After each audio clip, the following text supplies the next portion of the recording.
ঈদের ঠিক আগ মুহূর্তে পশ্চিমবঙ্গে গরুর মাংস কেনাবেচা এবং জবাইয়ের ওপর এক ধরনের অলিখিত নিষেধাজ্ঞা নেমে এসেছে। তবে এই সিদ্ধান্ত পাল্টা আঘাত এনেছে হিন্দু খামারিদের ঘরে, যা নিয়ে বিপাকে পড়েছেন সদ্য ক্ষমতার মসনদে বসা বিজেপি নেতা শুভেন্দু অধিকারী। বিস্তারিত জানাচ্ছেন তৌফিকুল আশিক।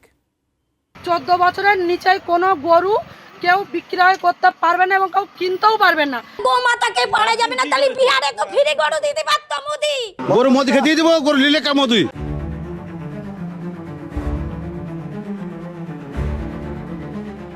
অনুমতি ছাড়া রাজ্যে কোনো গরু বা মহিষ জবাই করা যাবে না, এক বিবৃতিতে এমনটাই জানিয়েছে পশ্চিমবঙ্গের শুভেন্দু সরকার। শুধু তাই নয়, জবাই করতে হলে সেই গবাদি পশুর বয়স হতে হবে কমপক্ষে 14 বছর। এই আইন বাস্তবায়নে অতি উৎসাহী হয়ে রাস্তায় নেমে পড়েছেন বিজেপির নবনির্বাচিত বিধায়করা। উত্তর 24 পরগনার হিঙ্গলগঞ্জে খোদ বিজেপি এমএলএ রেখাপাত্র গবাদি পশুবাহী গাড়ি আটকে গরুর বার্থ সার্টিফিকেট বা জন্মসনদ দাবি করছেন, যা নিয়ে তীব্র কটাক্ষ করেছে তৃণমূল কংগ্রেস সহ বিরোধী দলগুলো।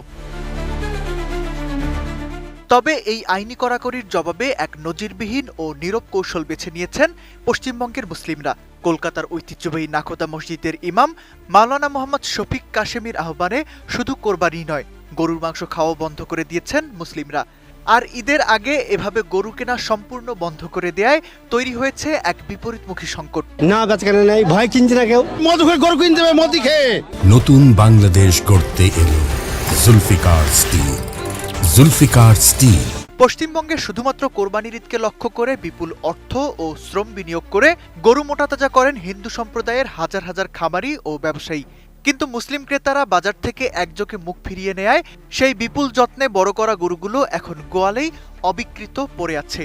চরম লোকসান আর ঋণে জর্জরিত হওয়ার আশঙ্কায় হাহাকার শুরু হয়েছে এই হিন্দু ব্যবসায়ীদের ঘরে। আমার 5 লাখ টাকা লোন নেওয়া, সব মহিলারা এসছে আমার বাড়িতে, এসে বলছে লোন শোধ করো। আমি কি করে করব?